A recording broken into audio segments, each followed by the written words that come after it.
Pardesi Beats.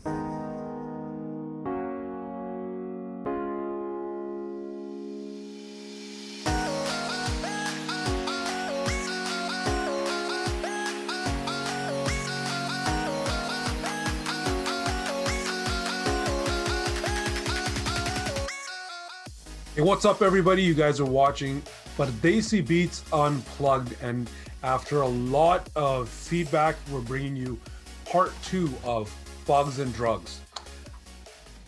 Oh my God.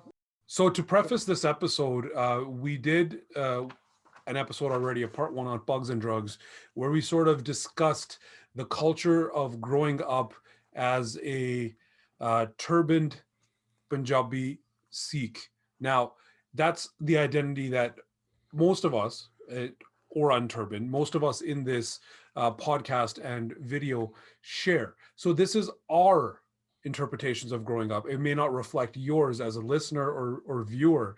And I do want to make a little disclaimer that just because we're talking on the perspective of Punjabis or Sikhs, that's not to denounce any other culture or religion.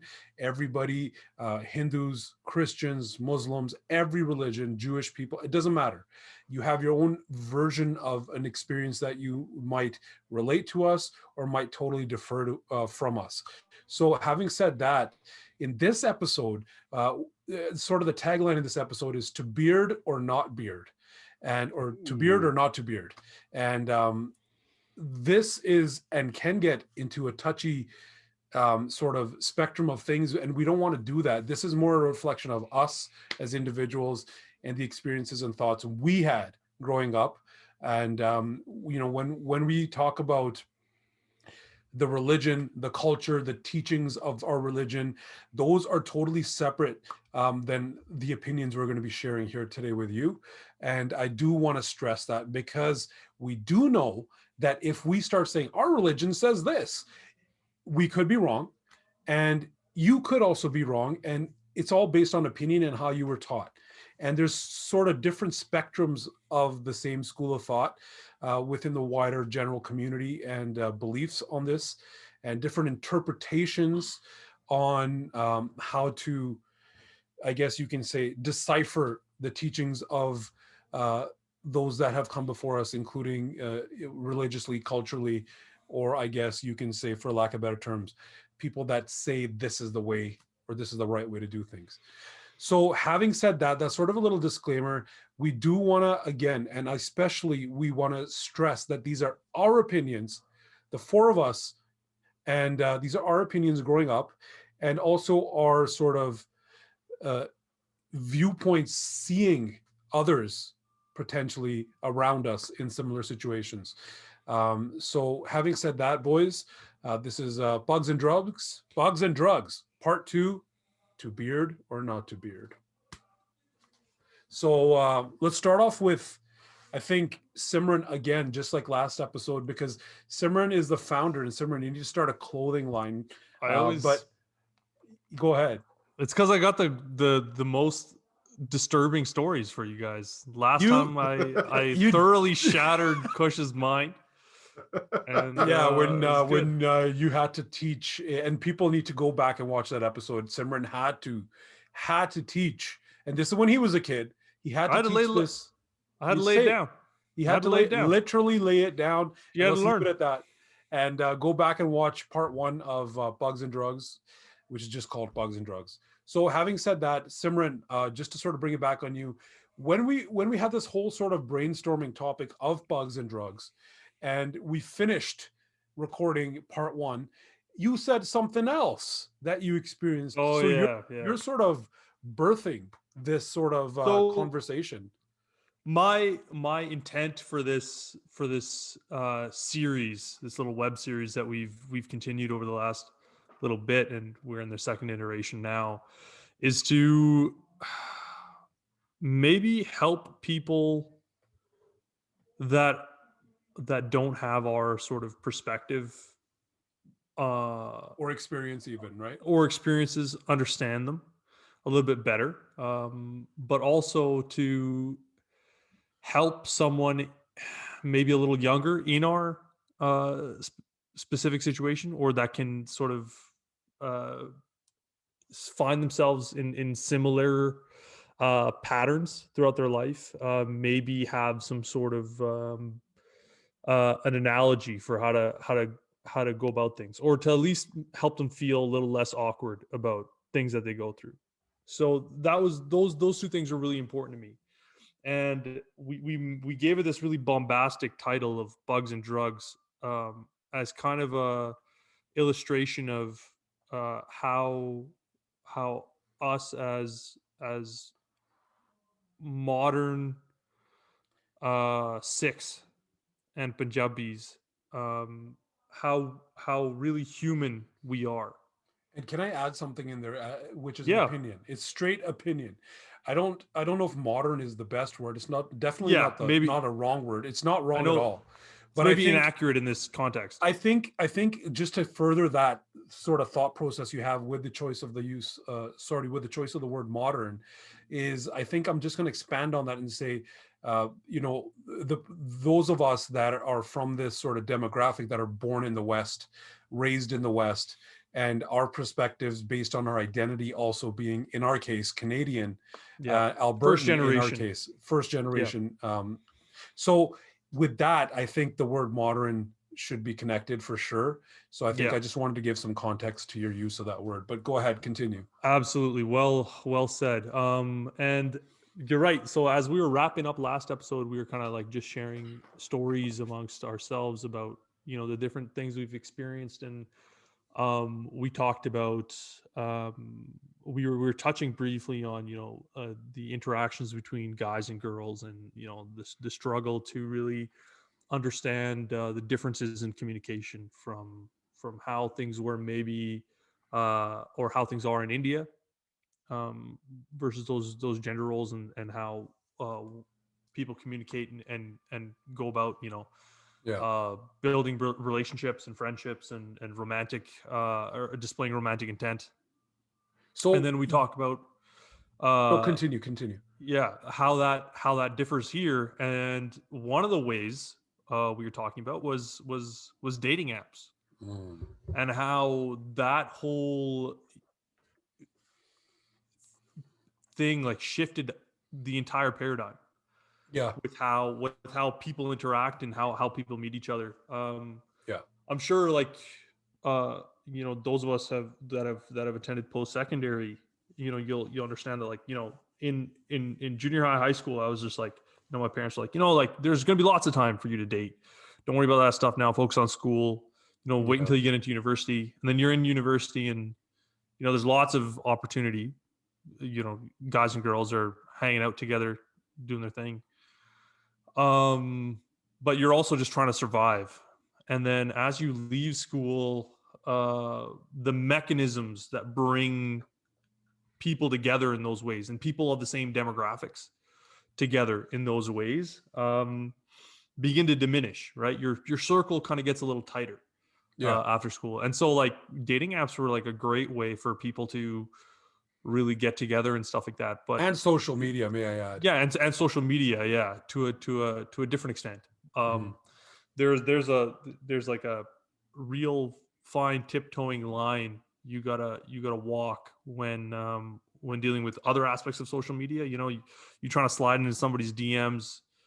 It's a whole different thing, right? Like, there's still a degree of uncertainty, but when you swipe on someone that swipes on you, right, and you get that positive confirmation, like, okay, hey, we're both uh into each other. There's that affirmation. And I know for myself, as someone who's used dating apps, surprise surprise everyone, Bugs and Drugs, um that like, first of all, it might be a taboo subject, right? But hey, the reason why we're talking about this is because we're human.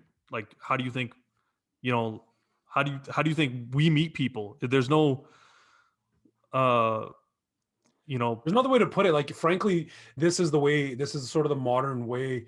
They're not to exclude any other methods, or more traditional or older methods, yeah, but this is sort of the norm now in the society, and especially with the pandemic, the online world we live in. yeah, especially. we were joking, like guys with bugs don't like reproduce via like mitosis. We don't just split off from each other, and We don't, even though it clone. looks like we just kind of Yeah, came out of one. exactly. But What I was saying was is that you have these struggles and you have these basically these interactions, these repeated interactions. Either and it takes away from that guesswork of like, oh, is she into me? Is he into me? Am I being creepy? Is this creepy? No, it's not. You're not. It's something that what I mean to say is that that level of consent has already been given for you to message on a dating someone app, on a because dating app. that's the intent of the That's dating. literally the intent of the app, Yeah, right? yeah, And it's on one hand, it's those are really really positive interactions because they're with people that find you attractive and you find them attractive. So that yeah. that weird awkwardness is out of the way.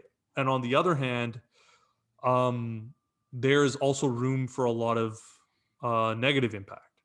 Of course.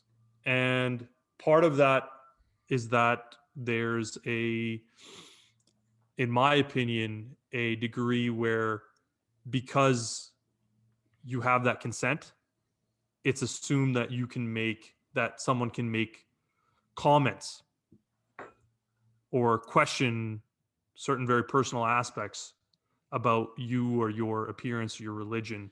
Yeah, because you've already passed that step. You've signed up. You guys have, I guess, Yeah. meaning the people that you're communicating with have sort of accepted that communication will transpire between the two of you.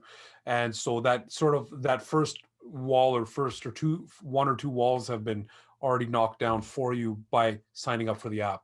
So Simran, sort of to fast track your thought, I know I'm no, rambling here. it doesn't matter. Like, these are all relevant points, of course, but not necessarily rambling. But one thing you experience, because okay, sure, you're on a dating site, right? Yep.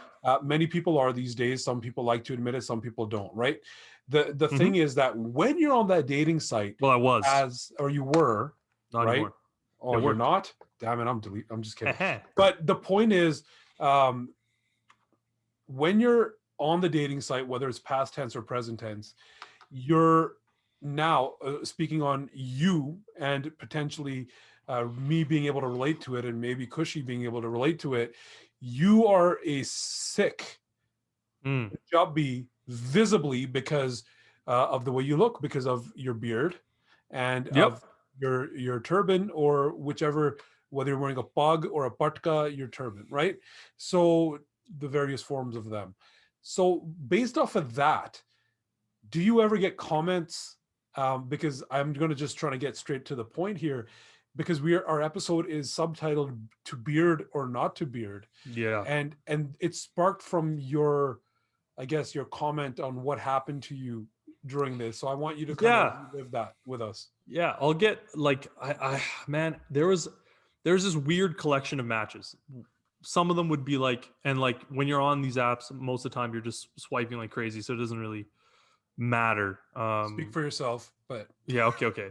I'll say in my earlier years I wasn't very selective, right? that's fine. I'm just kidding, but go on. And you'd get a range of interactions. The first would be like people from other cultures who were curious, who were interested, but were trepidatious and a little curious and had a lot of questions, honest questions, in good faith, right? They were like, okay,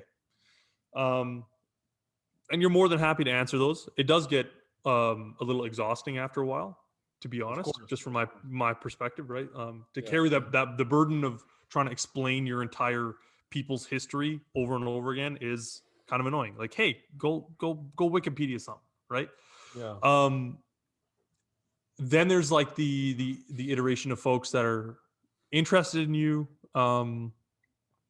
and you're interested in them, and it's like a honest, genuine interaction. There's the interaction where they're not interested for whatever reason, and that's fine, and you got to deal with that.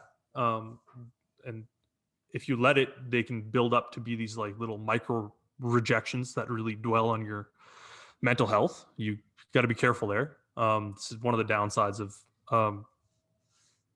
this sort of thing. And then the fourth, I think, is the weirdest one, where it's either an acceptance or a rejection, but like, Yeah. so it's either a left or right swipe, but either way, somehow it comes back to you as being, this guy, does he have no shame? He's on dating apps and like he's a sardar or he's a guy with a turban and he's on these apps. Like, what is this?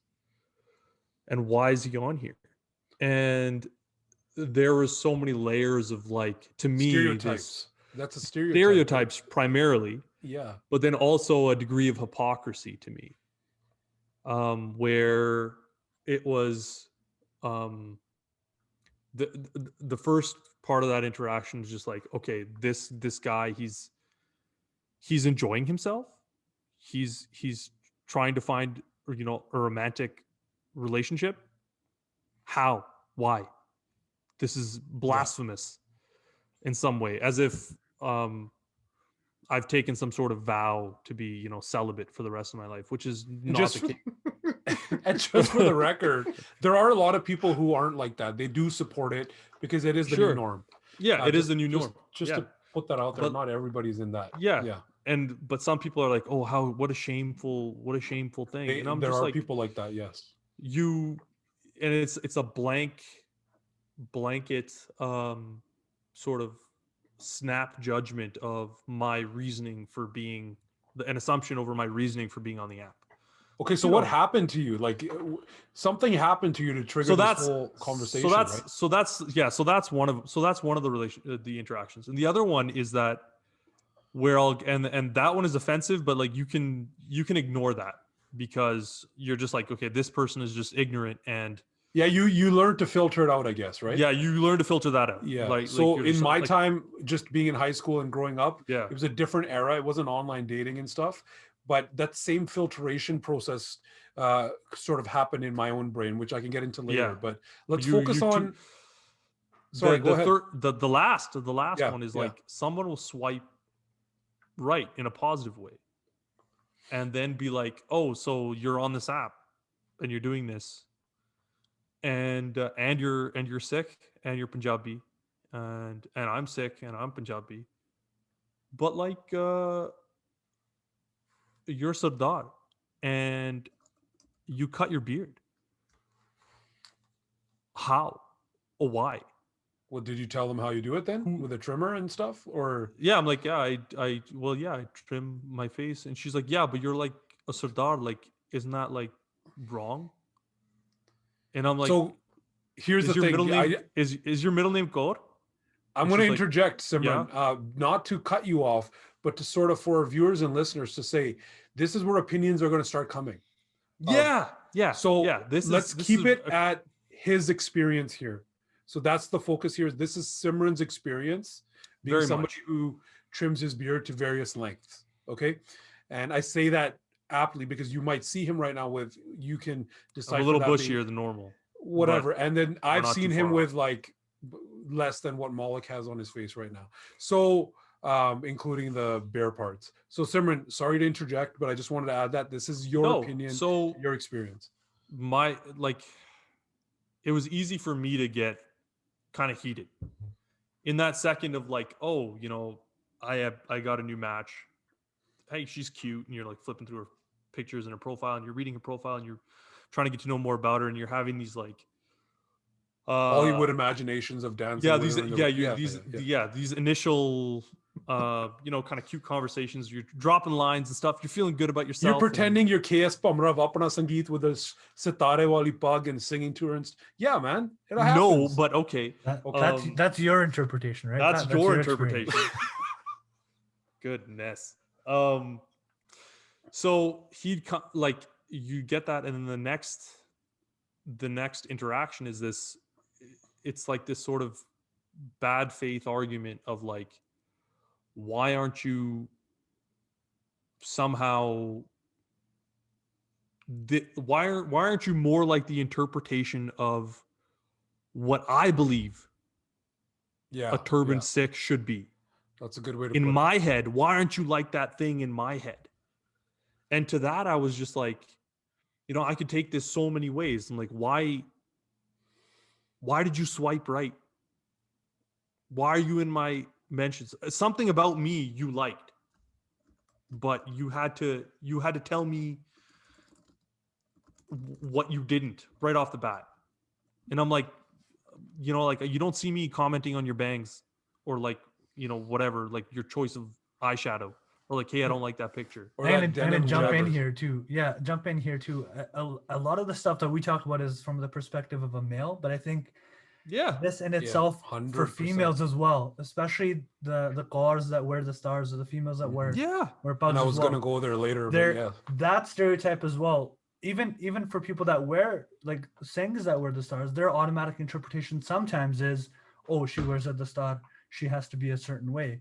Yeah. But I feel like that in itself is a whole nother conversation because they also go through very similar things and they struggle with very similar things that what Simran is talking about as well. Because and everybody this is has where I wish we had their own a interpretation, female yeah. perspective on this for And for we Pugs and Drugs. we will get somebody for the next iterations of this for sure. Yeah, I got it. We got to organize that. And but I thought to myself, like, just that, like, to first of all have to deal with the stereotype and really the dangers of it. First of all, you know what I mean? Like, not everyone's parents are cool with their kids on dating apps, even if they're adult kids. That's just the nature of our Culture. many of our of the culture of our home lives, right? It's it can be at times very restrictive. And not everyone's okay with the idea that a turbaned Sikh is outwardly exploring his sexuality or options, seeking a romantic partner. Yeah, options. Regardless of what those intentions may be. And the reason why I'm not explaining my romantic intentions on those apps is because I shouldn't need to. That's what I firmly believe. Like, you don't need to, like, I shouldn't feel like I need to tell you whether or not I'm only looking for one night stands or whatever. That's for between the person that I connect with on that app and me. Right? Now, that's the part that sort of bugged me initially, was just like, there's this sort of surprise, this audacity, like, of the audacity of someone having this sort of attitude around. Can I jump in and add something? Like, here's the thing, like, nowadays I've never been on these, but there's these new dating apps that are sort of focused on Sikh people or Punjabi people, and then there's South Asians as well, like broader. But there's even more focus now on Sikh people. Then there was one, like Shadi.com, for example. That's like anybody who's that's a cliche. Who's once upon a time come out of India or what was India, and we got Dil Mill out here. Dil Mill, that one makes me laugh because I've never, like, that came after my time, right? But that was like, that's where I met my girlfriend. So, like, that was big. Everybody knows now. Just kidding. Hey, but no, fair enough. I hope my mom isn't watching. I'm sending this to her specifically. But like, that's what I mean. But the point, that's valid. But the point that I'm trying to make is you have to sort of progress with times. With, like, once upon a time, back in the day of King Arthur and the monarchs, they would, just like Punjabi and South Asians, they would arrange marriages between families to build their kingdom and strength and armies.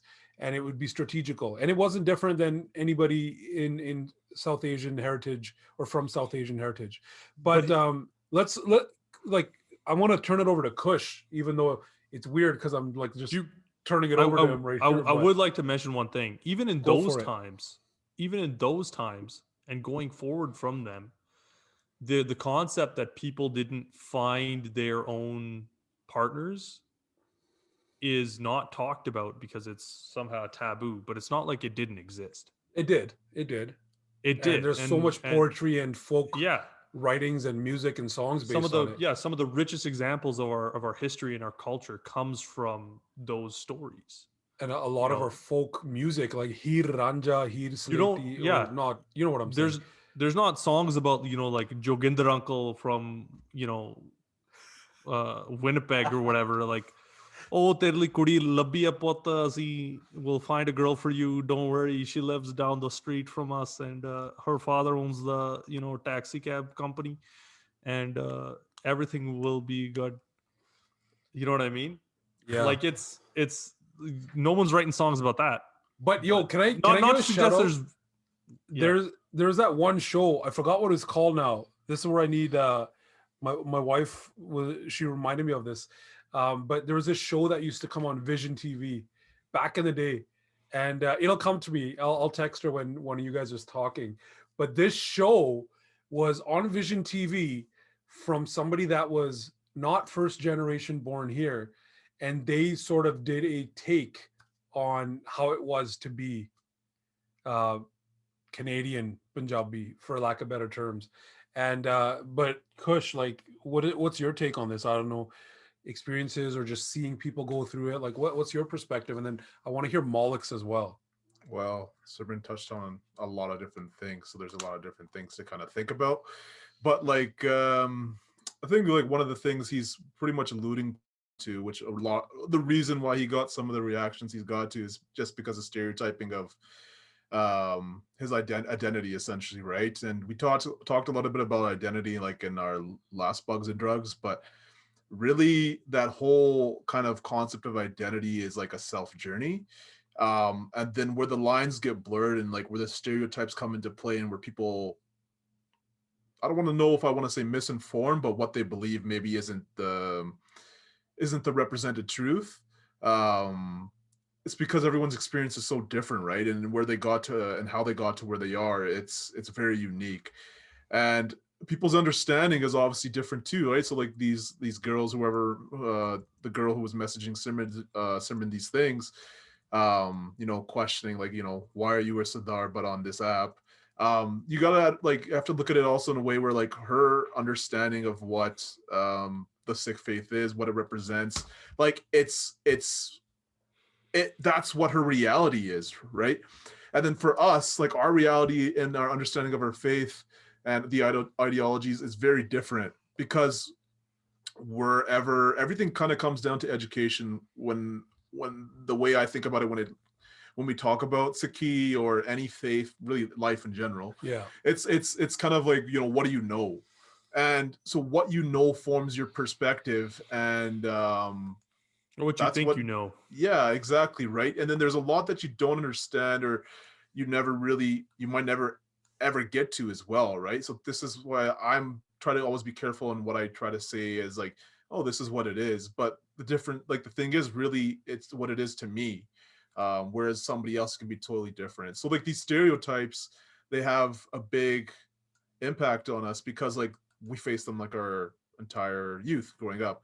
And Yeah. like Simran's just, you know, he's been relating it to like his experiences like growing up now, and then we see a transition, right? Like but the one thing you were talking about, the old school reference of like how it worked back then.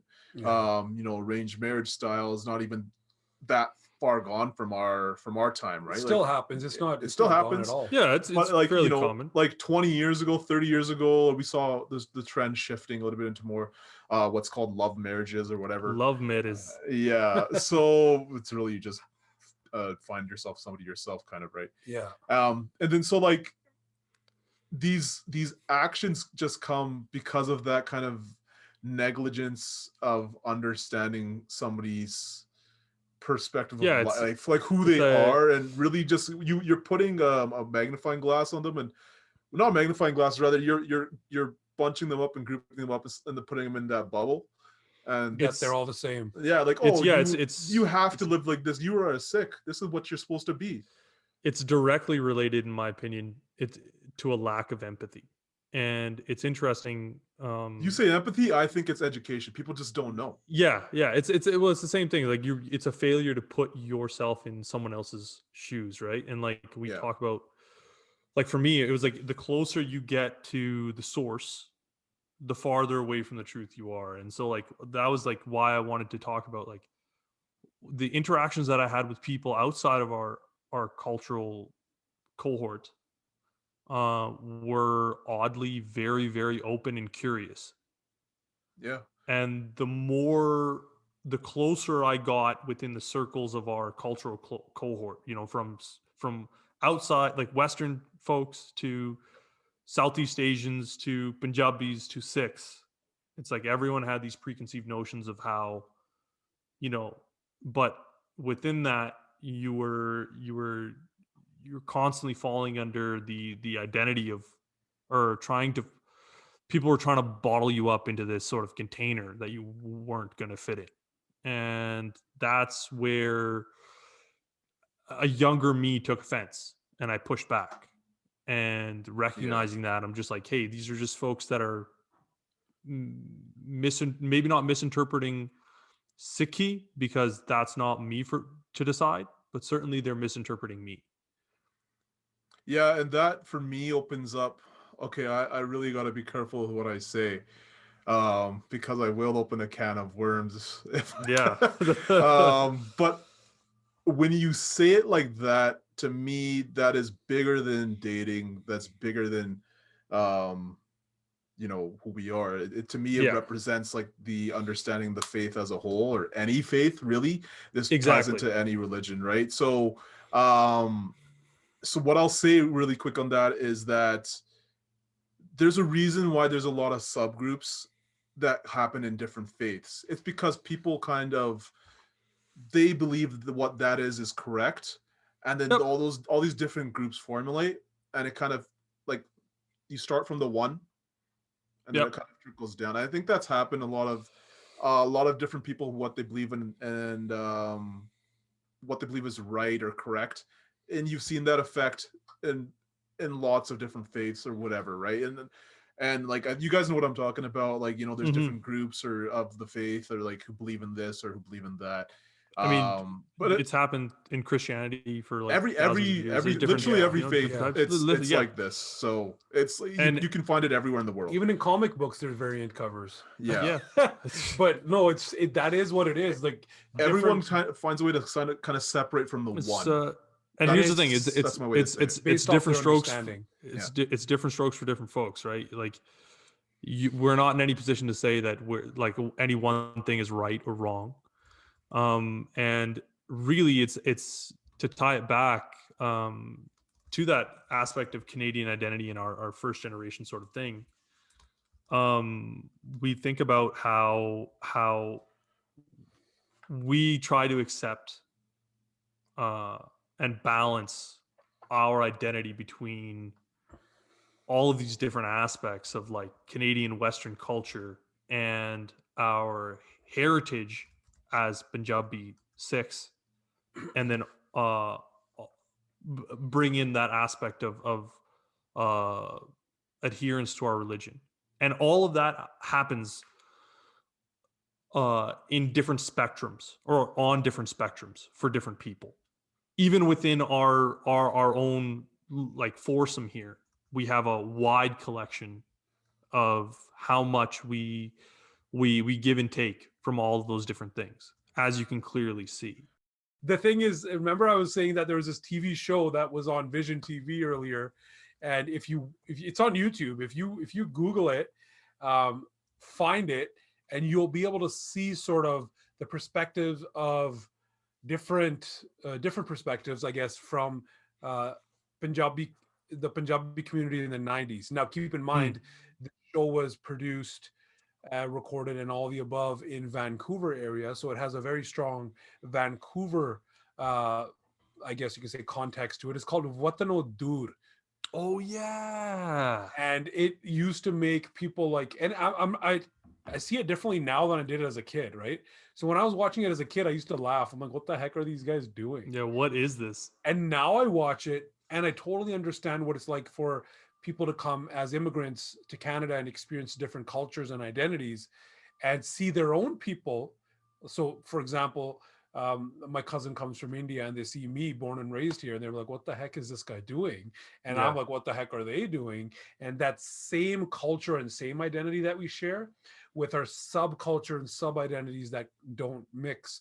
So I just wanted to reference that and put that out there that it's called What the No Dude. Shout out to Vision TV.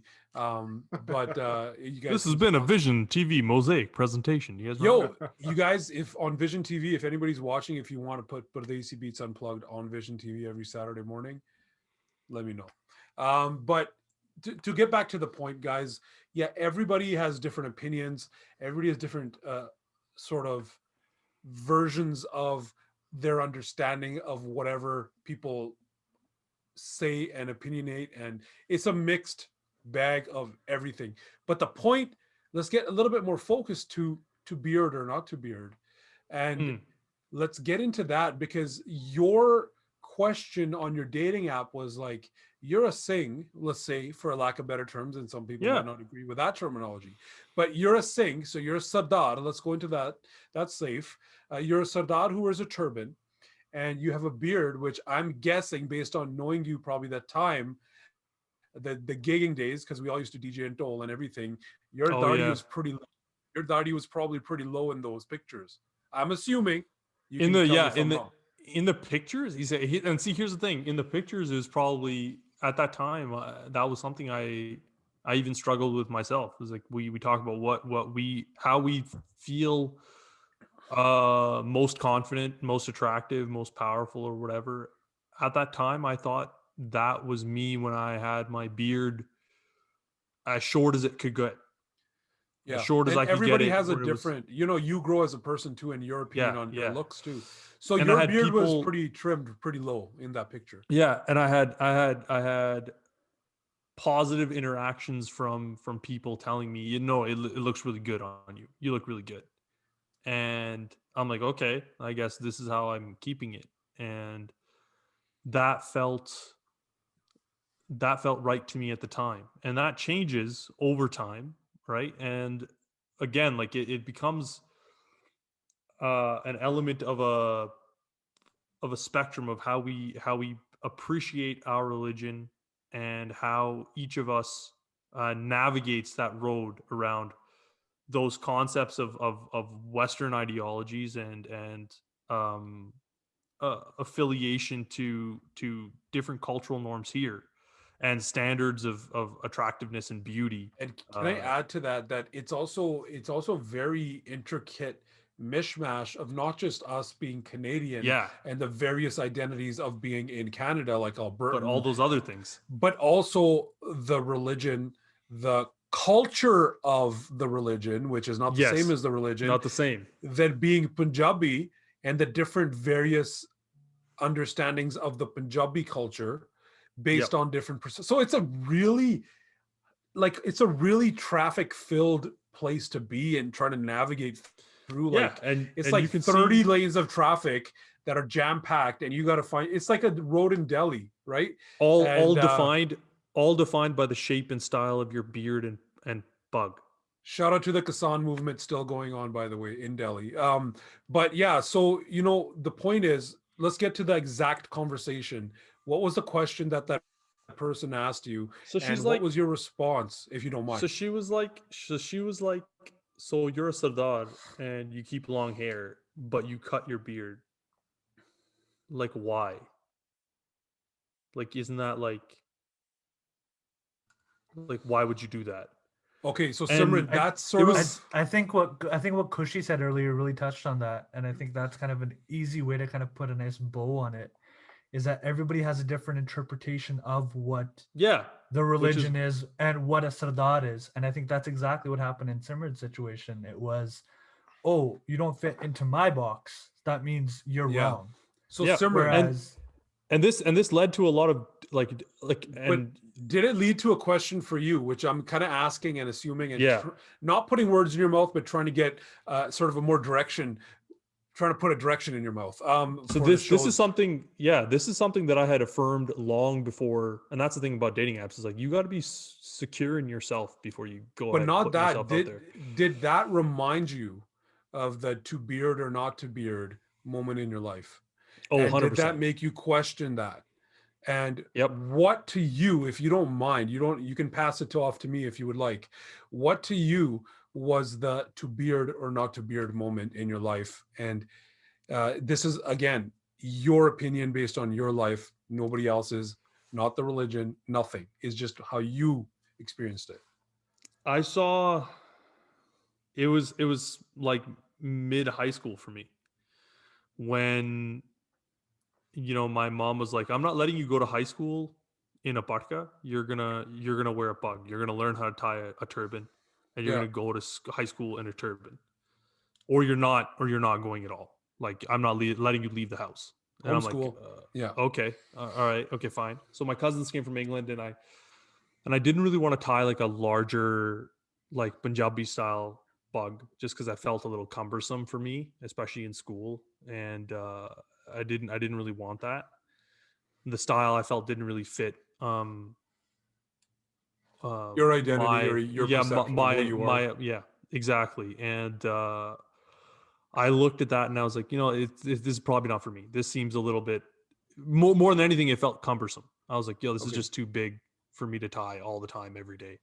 Yeah. Okay. Um, So which style and did you go to then? The so I Englandy went, style? yeah, I went for the Roughly? Englandy style, and I there would my say it's cousins an were from England. Englandy hybrid. Yeah, That's it what was. it is. I tuned it. I tuned it to my own specifications. It's not as And hard and sharp honestly, as pointy as that's how most turbans are. They're tuned Yeah. by each individual They're- wearer of them. it becomes your own, right? Exactly. And that's what I did. And it was my friends from junior high when we graduated into high school together. They're like, "Oh, yo, okay, you got an upgrade, huh? Like that's looking pretty That's good." This exactly. is I wanted to jump in and say this because when Simran came to high school, I was in my last year of high school, so I knew him from junior high. And then Yeah. he came to high school, and I'm like, oh, he looks fresh. Like he's really like his shirt's crispy, his bugs like he was on point. I'm like, he looks good, right? And it was like Yeah. that conscious effort of okay, now I need to. This is my identity now, and they're struggling. but to I find that. hadn't, yeah, and I hadn't really been cutting my beard till then because I didn't have too much of it. But it was at that point getting big enough where it was like I could have started I- to. Can I just quickly add in there? There's a whole identity struggle and process when you switch from junior high to high school as well. 100%. Just as a 100%. student and in with friend circles and social circles. I'm just gonna leave it there and let's not go further on that. Let's stick to the darty thing, the beard. thing.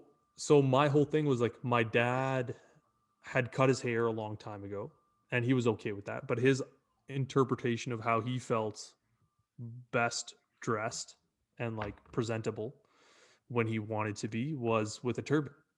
And anybody knows my dad around the Gurdwara, like Taz, pretty crisp bug, Punjabi style, right?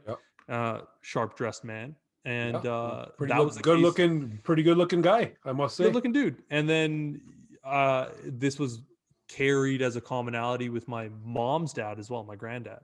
My mom, they both have their hair cut short, and they don't regularly wear turbans. But my granddad is also a very crispy dressed dude, sharp bugs at all times. But he wore like a military style bug. He's a little very bit of a stylish different- guy. Very stylish guy indeed. Yeah. And I grew up with these two sort of figures as role models of what I was like. And my parents kept my hair long, and then it wasn't until I got into high school where that sort of question was posed to me, to myself, with myself, like, okay, how am I gonna navigate this third sort of iteration of this? How am I gonna Because you were setting your own identity. yeah, am I gonna take this into myself? Am I gonna absorb this as part of my identity, or am I gonna set it aside as this thing that I have to do for other people, or this part of my life that isn't part of me? And can I add, there's like a whole subculture of, and we'll get into this later. I'm just going to say it, but we're not going to talk about it, of what will people think.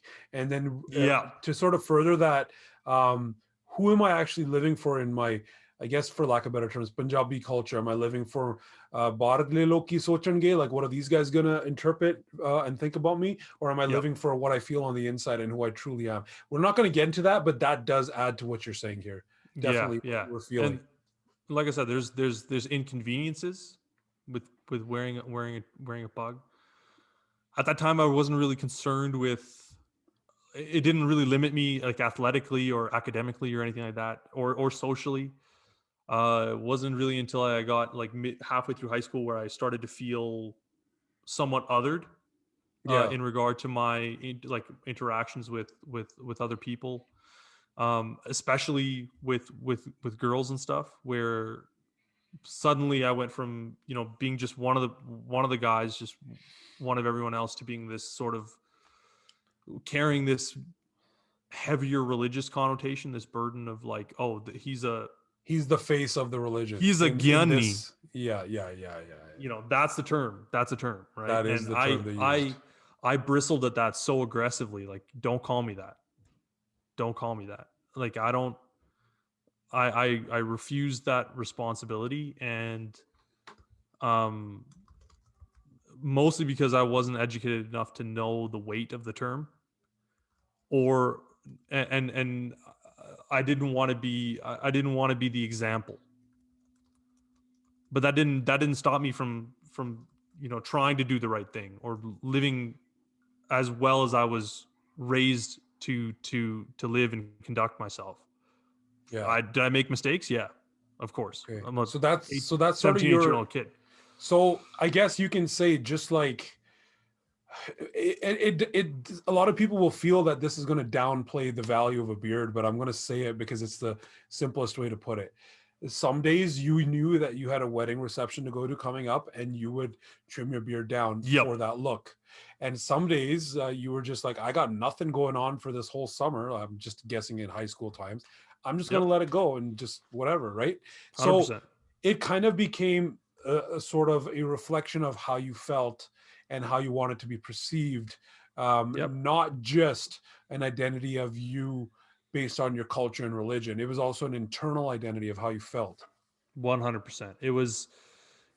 It's not a costume, Yeah. and it wasn't a an accessory. You know, Yeah, like it's somebody definitely will, not. Yeah. you know, grow a beard, or you wear that stubble and you're just like, yeah, this is good for me. Malik, can you Um, give a non bug wearing person's perspective on this identity part of it, like changing your Yeah. beard for the mood? Because you did that too. I mean, yeah, you went through the styles, but Well, I it, didn't it really was have much to work with, right? So my more follically challenged friend. yeah, Malik. I'm definitely follically challenged, and I talked about this in our previous episode too. Is that's something I really struggled with, because for me, I really identified with the culture and the religion aspect, but then when it came to that physical appearance of, okay, if I wear a bug or I wear the stud, my beard doesn't connect. I have no hair on my cheeks. Like, I look silly in my opinion. And like Yeah. you guys talked about last time, no, you look fine. But like for me, that was the struggle that I had. And I talked about it previously. It's like I remember vividly grade 6, grade 9, going into grade 10. I know, Simran, you've seen the pictures. My hair was I on remember. my shoulders. I was like, all That was right, I'm rough. gonna do this. I'm gonna grow my hair out. I'm gonna be a Sadat. But it was like I just couldn't get past that, and it was a struggle for me in my identity because of my beard, because I didn't have a beard and I didn't fit that picture in my head of what a Sadat looks like. So Yeah. on the outside, I look like every other person, but on the inside, there was the struggle of like, okay, I go to the Gurdwara, I do all these things that help me spiritually, but like on the outside, that's that struggle that I had. And I think as first generation individuals, we struggle with that already with our identity. Yeah. And then you add in the cultural aspect, like we talked about, like even Pat talked about with the Vision TV show. There's so That much to juggle. There's so much to and it's like, how do we find that? And I'm gonna go right back to the talk and put in a female perspective. Even when we look at, like, if we look on social media, we see a god wearing a pug, we automatically make certain assumptions. Some people make certain assumptions about that individual. If About they her do their character. eyebrows, Yeah. if they do their eyebrows, if they don't do their eyebrows, how they should be.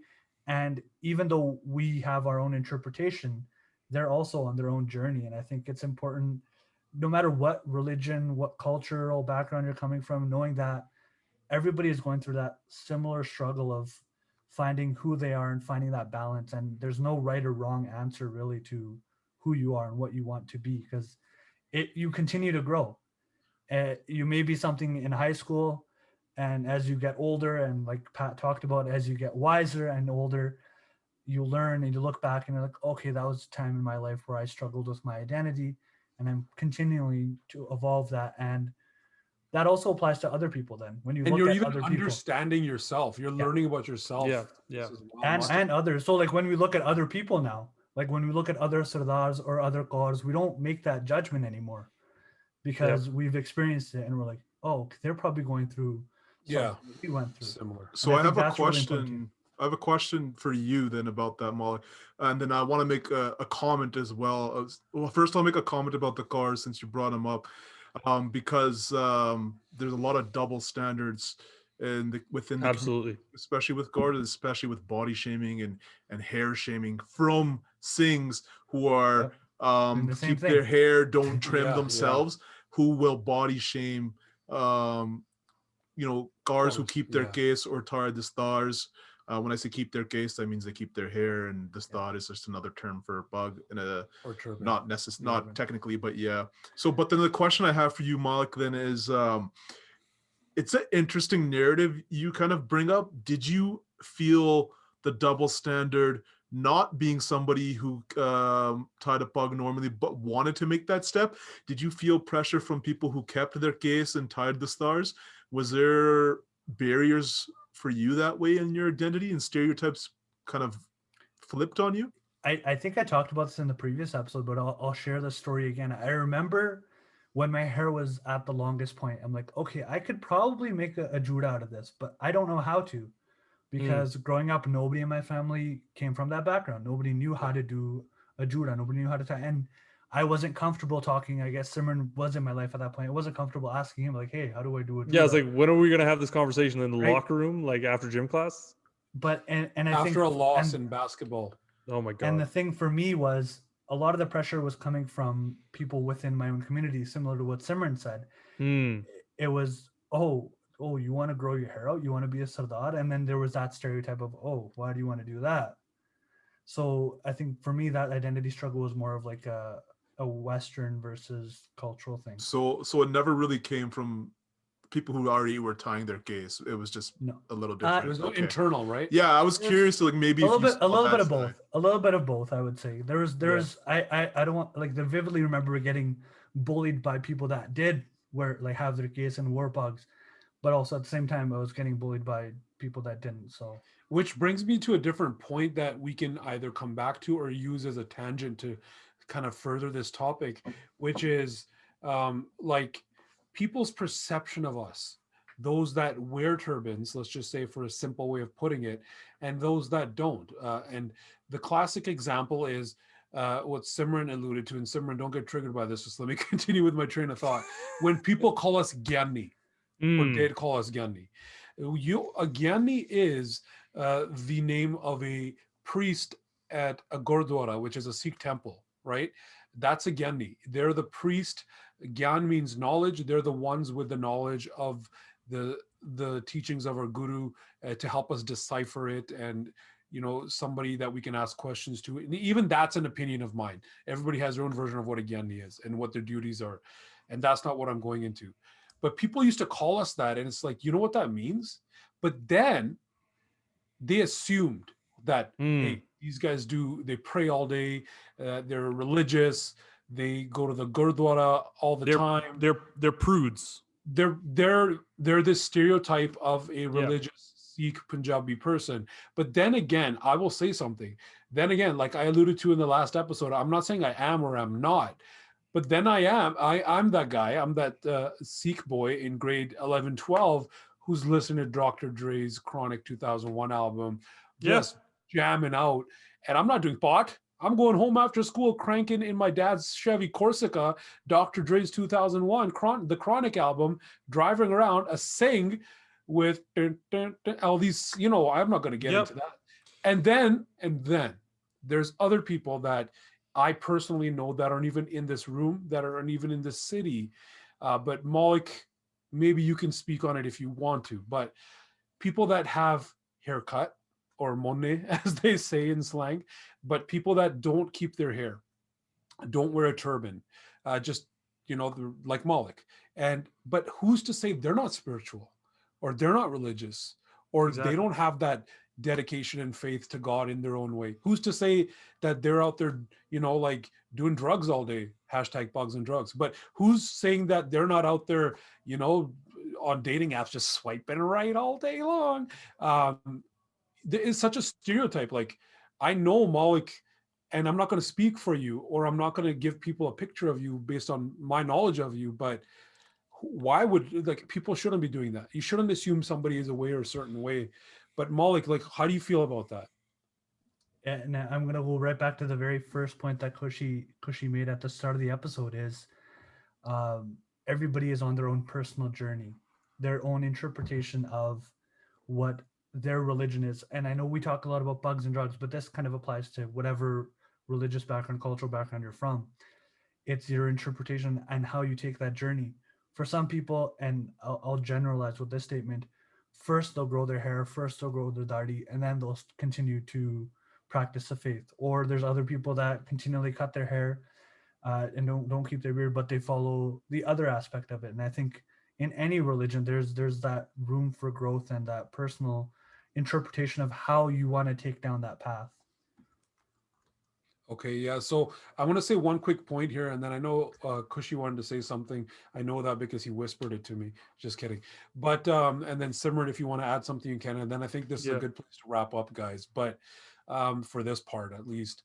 But like we spoke primarily of Simran's, I guess you can say, My your, anecdotes, your anecdotes and your my fun experiences and experiences. thoughts. Yeah. Yeah. But I share the same thing, and I'm sure not just me, but I want to share just one sort of sentence or two here, just a moment. I went through the same thing that a lot of us go through. I'm no different, but my experience was different.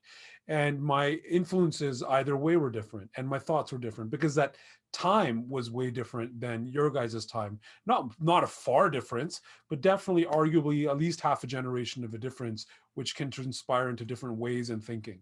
So when I chose to beard or not to beard, um, I sort of I have the values of having it for the stereotypical values, but I also felt like this is who I am. And I went through that struggle myself. And it wasn't easy. And it isn't easy because there's all those pressures and expectations from whoever society, let's just say. And you're bad if you do this. And I'll give you a really stupid but funny example at the same time. A lot of people might get offended by it, a lot of people won't. I don't care. But this is the fact of my life. When I was a kid, before the beard kind of came out, um, based off of family reputation in the Sikh community, um, I'm saying that very specifically, certain people would allow their kids to come and hang out with me late at night or those times in high school because of my reputation or the reputation of those that I am from, aka my family. This is a good family. It's Patwant. Yeah, you can go hang out with him, right? He's safe. That was sort of the general understanding. Then I trimmed my beard, and I saw those families based on their kids' responses, who are my friends, be like, "Oh Nah, yeah, bro, we can't hang out because we my can't hang mummy out said, because my yeah, mom said, gotta nah, make you're a sabji bad tomorrow. boy, you're a bad boy." And I know me and you always ate pizza and breadsticks together, but it's not going to happen now. And then I just cried on my breadsticks, and they became soggy and damp, and I didn't dip them in marinara because I didn't need to. But long story, and all these little sort of analogies later, at the end of it, I'm speaking only of how I felt. I felt like myself and truly who I felt on the inside. And I think I'm not telling people to do one or the other. I'm telling you to be true to who you feel you are. And that's my advice. And that's also my opinion. You may not share that, and you may not be taught that, and that's fine. But eventually, that sort of internal versus external struggle of my identity went from like sine waves, like those ECG heart monitor things, going, oh Yeah. my god, oh my god, oh my god, to finally sort of leveling out and becoming this smooth sort of, I guess you can say, they went from Edmonton winter roads to Alberta, I guess, BC highway roads. But analogies later, I finally feel like I am who I am. And I believe that it's fair for me to say that who I am very transparently, regardless of the situations I'm in, obviously with appropriate context based on situations. But I don't change who I am based on anybody. And I feel internally that externally I am the same person. And that's just how I feel. And that's sort of the outcome of this struggle to beard or not to beard. Okay. And Kushi, you wanted to make a point, and then maybe Simran if you do, and then Malik, let's wrap up. Yeah, I wanted to. Well, you just shared your beard story, so I feel like I want to say a little bit about mine. Um, you guys might not be able to tell since I do my beard up. It's I don't trim my beard or anything like that. I don't cut my hair, so that's been my experience throughout my life.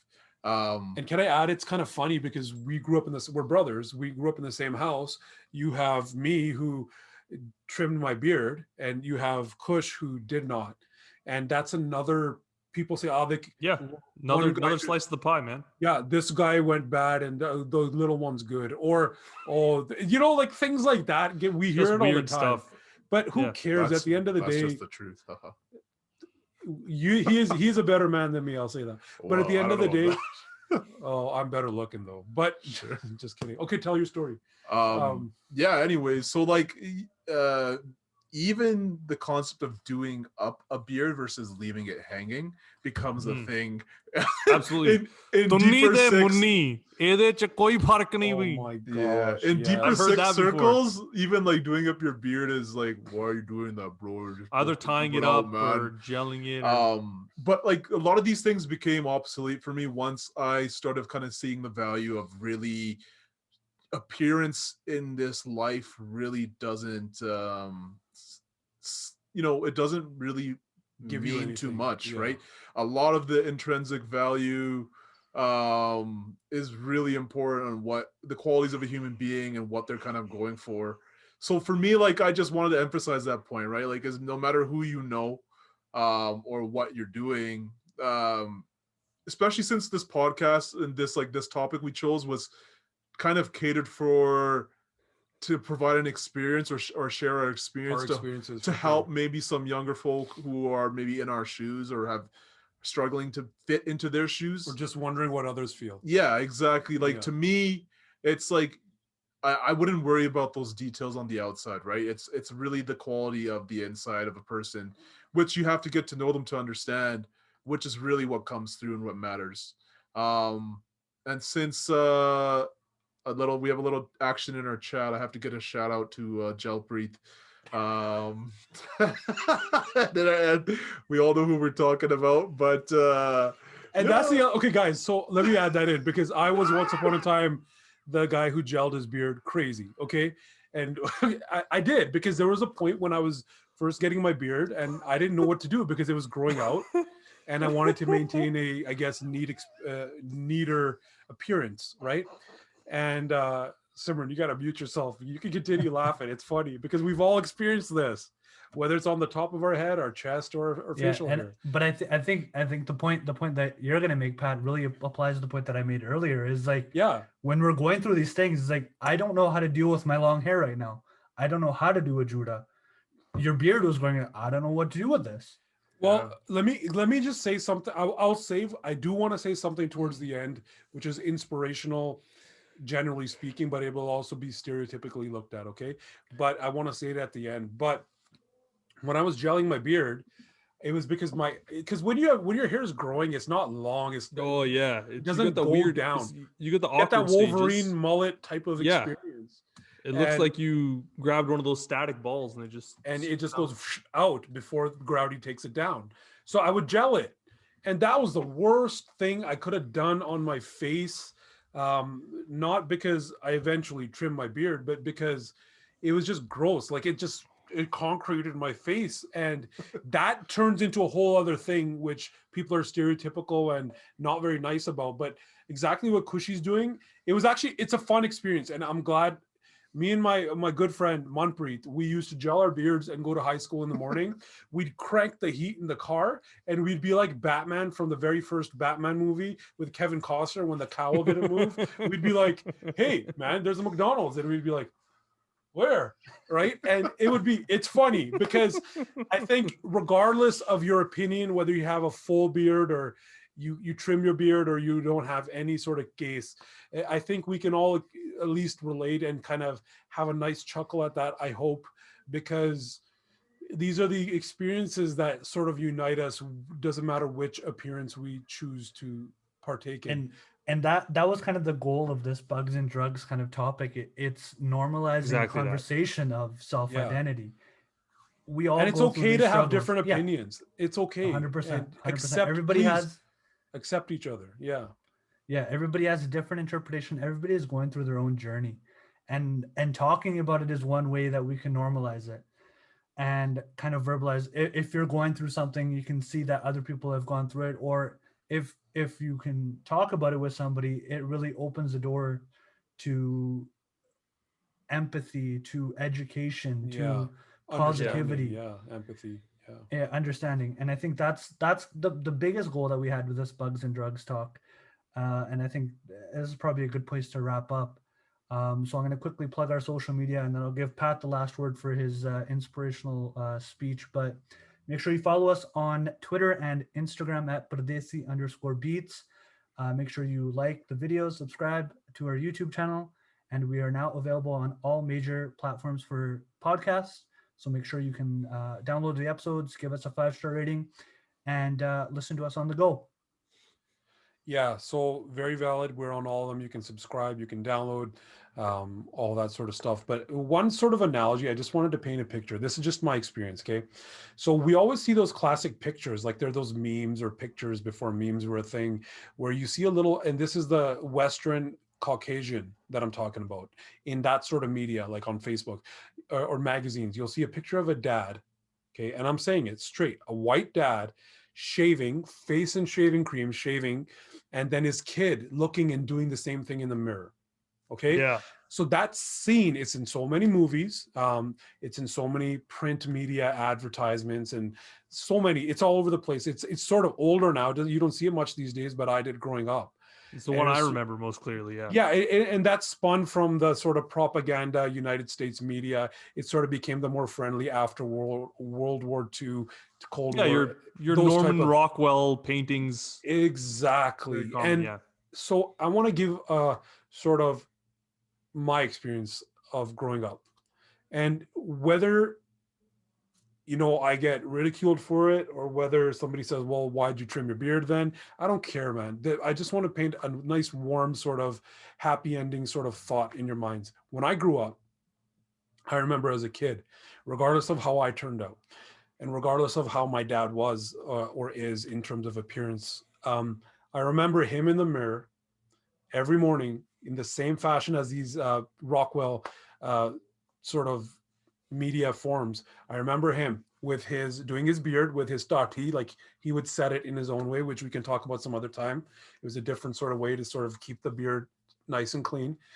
And he had that on, and he was doing that and hair drying it and sort of, getting himself ready for the day for work, and then tying his turban. And I would watch in awe and in fascination. It was so majestic. But one sort of, it's just a parallel. Like there's that experience of that kid shaving, watching his dad in the mirror. Yeah. And then there's us, or me. Let's only focus on me. I'm not going to speak for anybody else. Where I watched my dad maintain his identity, and that really inspired me to mostly be the same way. So I just wanted to kind of throw that out there at the end. And I think that's a beautiful way to end the episode, is finding yourself and being okay with what you are and exploring that. So that was episode number 8, Bugs and Drugs Part 2, Beard or Not to Beard.